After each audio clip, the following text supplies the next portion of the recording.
This is the Big Days Chase rack. It costs $2,000 as shown. It blocks my third brake light and it monopolizes your bed space, but there are a lot of reasons why you might want it.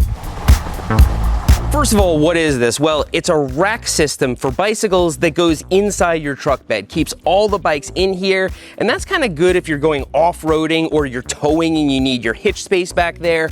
But also, this doesn't just hold bikes. It can hold Surons, it can hold dirt bikes, and if you're just holding mountain bikes like this, you can actually put 6 bike sleds up here and hold them all, and then maybe put another 4 on your trailer hitch. Now, one thing that's good about this style of storage is it reduces chances of damaging your truck. Even when I put a nice big tailgate pad on, I know I'm gonna damage my truck. Look at all these scratches on the side here from bikes just sliding off. I'm not a particularly careful person. This all but guarantees that my bikes are not gonna touch any part of my truck, and the bikes are not gonna touch each other, and that's important also. On a tailgate pad, the bike is rubbing on the down tube, the bikes are all touching each other. I don't particularly care, but some people do. Now, I found way too many downsides to the Big Days rack to keep it on my truck, but actually a lot of those downsides might be upsides for other people. For example, it looks kind of aggro. I have a completely stock dad truck. I don't like to attract that kind of attention. Also, a little bit of air resistance right over here. People who are gonna buy this are not gonna care about it. It looks almost like a Ford Raptor accessory, something that you'd put on a truck that's lifted with big tires. It would actually look super badass in that particular use case. I also don't like the fact that it monopolizes my bed space because I use my bed almost entirely for utility. But if you're using your bed for adventure, it actually frees up space over a tailgate pad. This entire area under here, I think we could fit all the products we're reviewing today. So if you're putting bins in there, that bar is actually going to keep it from sliding around the truck. And indeed, a lot of people who use these find that to be an advantage. It's also very secure. This is designed to drive off-road with your bikes on it. And if you're just driving on fire roads and around town, you probably don't even need that lower bar. I would just throw them up here and believe it will be about as secure as a tailgate pad. Now, another thing I really like, especially now that I have kids and a dog, is that when I put the car in reverse, I can see out my backup camera completely unobstructed because there's no bike rack on the trailer hitch and there's no bikes on the tailgate. And so if you're towing, that might be important, or if you just want to keep it safe, that's important. So the Big Days Chase rack will fit on just about any pickup truck right out of the box. It's adjustable. The installation took about an hour or so. For some people, this is going to be the absolute worst, most useless thing in the world. And for other people, it's going to be the answer to all their prayers. And so it depends on what you're doing. I think it's pretty cool and it's absolutely very well built. So here's the next one. The products today are gonna empty your wallet pretty good. Maybe I'll do cheap ones next time, but this honestly might be a really good deal if it does what they say it does. First, we need a dirty bike. This is kind of dirty. We're gonna pretend that we're out in the wilderness and not in my driveway where I have like hoses and soap and stuff. It's a pressure washer that runs on a battery. How powerful is that? We're about to find out.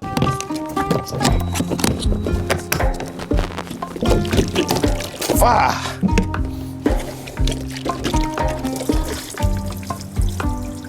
This might take all day. How do we turn this thing on?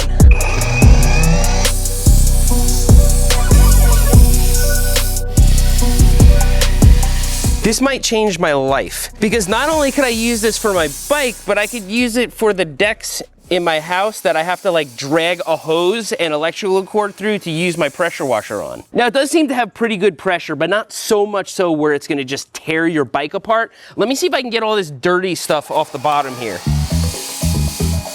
Yeah, you can see a clear delineation from where I was spraying and from where I wasn't spraying, and I actually cleaned this bike off with a hose before I left Whistler, so this is better than using a hose. Wow. We're not going to get into a whole discussion about what you should blast with a pressure washer and what you shouldn't on a bike. If you're getting something like this, I'd say you're already deep into bike washing. But if you use solution to wash your bike, this is supposedly fairly eco-friendly, and they give you a way to apply it.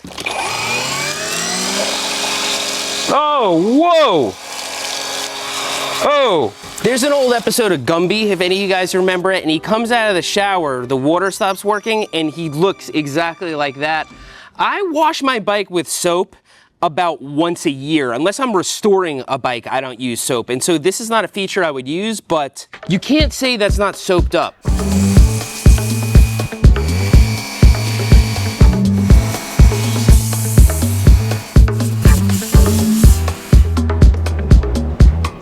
Okay, so they have a wand for motorcycles and they have one for washing lightning bolts. Let's see what that does.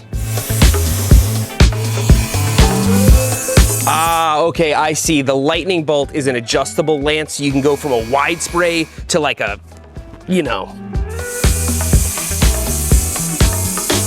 Mobile pressure washer mega bundle. So it comes with every single thing here, including that water tank and the concentrate, $500 US. Ah, it says 24 minutes runtime in eco mode. I've been using it in boost mode, so that's 15 minutes, 20-liter water tank. I guess you could fill up this tank and then fill up that one, but yeah, we're almost out. So one bike is pretty much one tank if you're really giving her. I must say, this bag is a nice touch, but then you don't get to use the wheels. And so I'm wondering, can I take all this stuff apart and put it inside of here? Yeah, that's the way to fly. That's the only way to fly. How could you be mad at that? Okay, next one is also a doozy. I promise to do cheap products next time. All right. Behold, the Topeak Prep Station team issue. This kind of makes me want to throw out my entire workshop and just have a big empty room with this in the corner. This is $1,100. It weighs 17.5 kilograms or 39 pounds, and it pretty much has everything you need in it. Check it out. You open this latch, and then all these little toolboxes with tools in them just start appearing. This is basically like an entire bike shop worth of tools. It doesn't have the real specialty stuff, but any of that you need, you can throw in here. This is just a big storage area in the bottom to carry extra parts or supplies, fluids, whatever you need. And then up top, they give you some compartments for hardware, like connectors and cable ends and things like that. Yeah, if I was traveling like around the country, I could keep everything I needed in here and basically not have to visit a bike shop. What are some of the weirder tools they have in here? Of course, you have all of your hex wrenches and you have all of your Torx wrenches. You have scissors, you have a mallet, you have pliers and cutters of all kinds. You have a pedal wrench with an 8mm and a 6mm on the other side. Wow, this is actually super nice.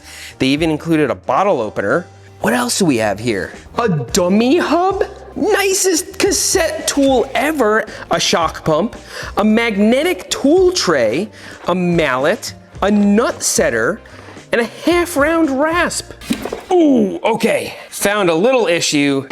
You really gotta keep these balanced. Probably keep these all like this and then open them as needed. No way. A derailleur hanger alignment gauge? This has everything. Is this really $1,100? No, that's the Prep Station Pro. This is the team issue. What does the team issue cost? $1,400? This is really easy to justify for $1,400, and anybody who has built out an entire shop with bike tools knows how much the specialty stuff can set you back. And so I guess getting it as a package and having this cool little roll around thing is awesome. You just don't want to let it tip over and have all this stuff go everywhere, but dang, this is nice. I normally don't review Kickstarter products, but this is pretty interesting. Bleak Up Sport Smart AI glasses. If they just record good video, then that's all I'm looking for. Some of you guys remember the Ray-Ban Meta review. I actually took these sunglasses that have a little camera in them and took them out on the trail, and I was surprised to find they looked really good. They sounded really good too, but there was one big deal breaker: they shot vertically. When I heard that these shot horizontally, I thought, this could be the answer to all of our prayers. You're not messing with action cameras and chest harnesses. You just put on a pair of lenses, which you're gonna wear anyway, and you can record your ride, even a short clip. Let's see if they're worth a crap. Pre-order now. Okay, these are $450, and there are more red flags here than a Soviet military parade. Oh geez.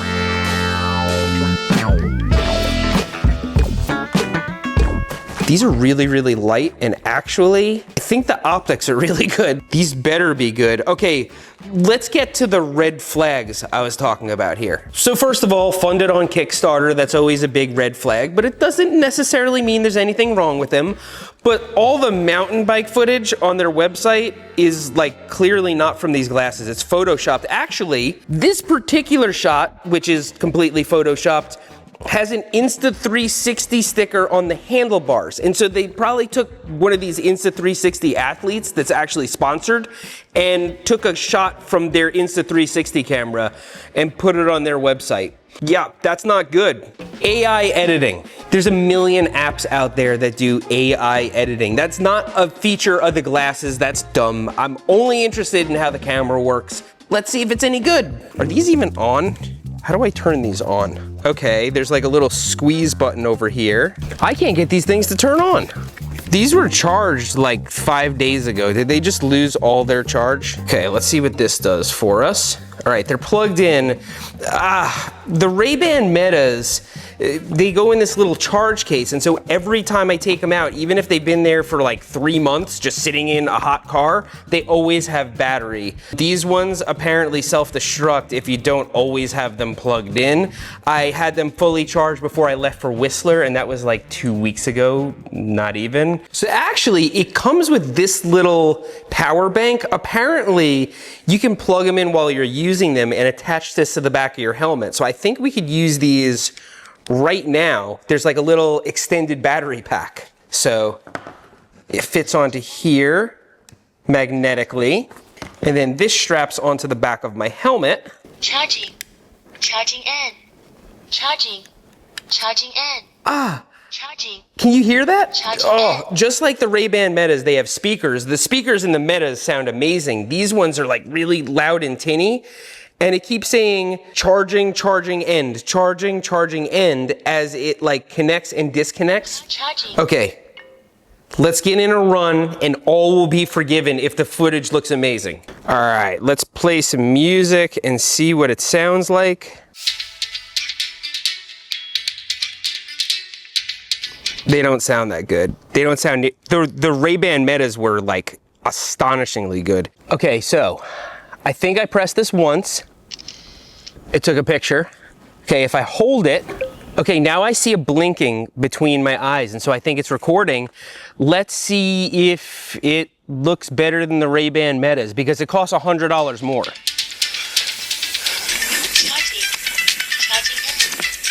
Okay, it's yelling at me about the charging stuff. This is probably enough here.